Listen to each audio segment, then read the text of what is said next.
Captain Trell's mandibles clicked in displeasure as he reviewed the new cadet roster. The Galactic Academy's selection algorithm had assigned his ship a human, a Deathworlder from that backwater planet barely a century into its interstellar age. Worse still, she had ranked dead last in her class. Cadet Anna Reeves, he read aloud, the name feeling awkward against his translator. Someone thought it wise to place a gravity well dweller on my tactical team. Lieutenant Voss, his second-in-command, hummed softly. The High Command believes exposure to different species cultivates innovation, sir. Innovation? Trell's eye stalks twitched. 10 years without a single victory in the simulated combat trials, and they send us a human with the lowest scores in Academy history. When Cadet Reeves reported for duty the following cycle, she stood a head shorter than the shortest crew member. Her pale skin, brown hair, and stocky build marked her immediately as different among the tall, exoskeleton-bearing officers of the training vessel Luminous Accord. Cadet Reeves reporting for duty, Captain, she said, her salute precise despite the awkward adaptation required for her five-fingered hands. At ease, Cadet, Trell responded coolly. Your scores indicate significant challenges with advanced tactical theory and multidimensional space combat calculations. Anna's eyes, oddly expressive for a species with such rigid facial features, showed no embarrassment. With respect, sir, my test scores reflect the Academy's standardized evaluation systems. They don't account for human problem-solving methodologies. Is that so? Trell's mandibles flared. And what exactly do human methodologies offer that 1,000 years of galactic tactical doctrine does not? Unpredictability, sir, she replied, without hesitation. Humans evolved as persistence hunters on a high-gravity death world. We don't think in straight lines. The next 4 weeks proved difficult. Anna struggled with the ship's navigation systems, designed for beings with compound eyes and four-dimensional perception. Her strength, however, proved useful during emergency drills. She could operate manual override systems that most crew members couldn't budge without mechanical assistance.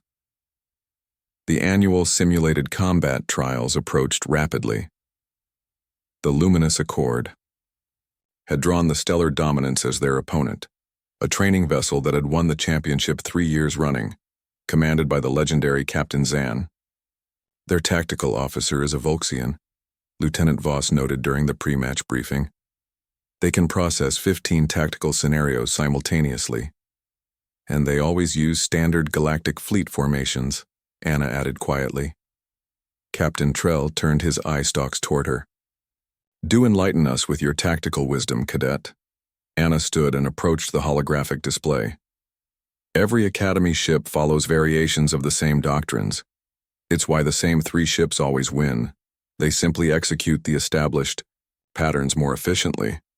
She manipulated the display with her oddly nimble fingers.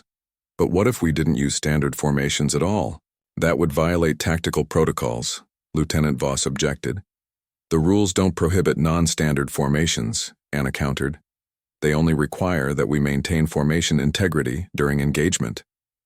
She continued manipulating the display, creating a bizarre arrangement that made even Captain Trell's compound eyes struggle to process the pattern.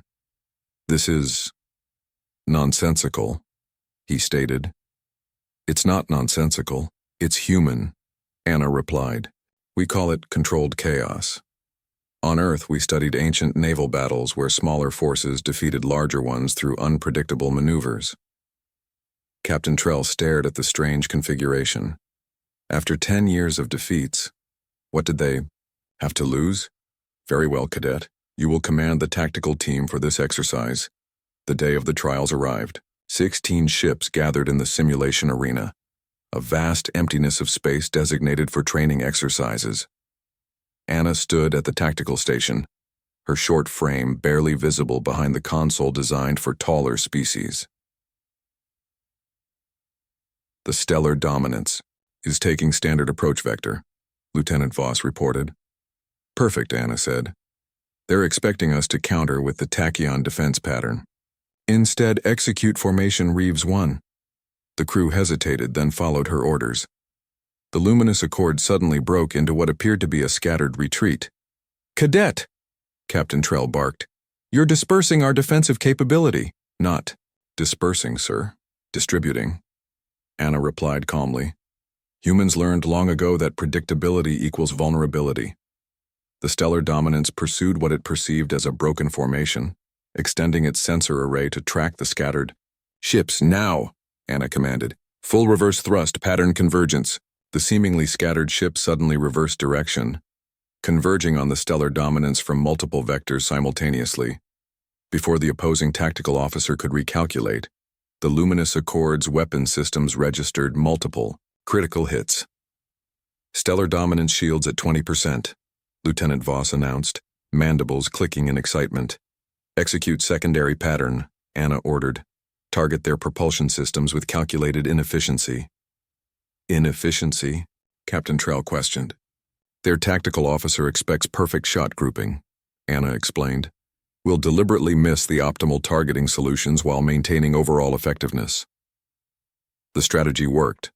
The Stellar Dominance's tactical systems, programmed to predict standard attack patterns, failed to anticipate the seemingly random yet devastatingly effective assault. When the final scores appeared, the Luminous Accord had achieved its first victory in a decade. In the officers' mess hall afterward, Captain Trell approached Anna. Your strategy defied all established tactical doctrine, Cadet Reeves. Yes, sir, she replied. It was brilliant, he admitted, mandibles relaxing in the Arcturian equivalent of a smile. Perhaps there is something to be said for Deathworld thinking after all. Anna smiled. Humans have a saying, Captain. The most dangerous enemy isn't the strongest one. It's the one you don't understand. Captain Trell's eye stalk swiveled thoughtfully. It seems the Academy's algorithm made the correct assignment after all. The Luminous Accord needed precisely what we couldn't see ourselves, a new perspective. Anna nodded. Sometimes the lowest-ranked cadet just needs the right battlefield.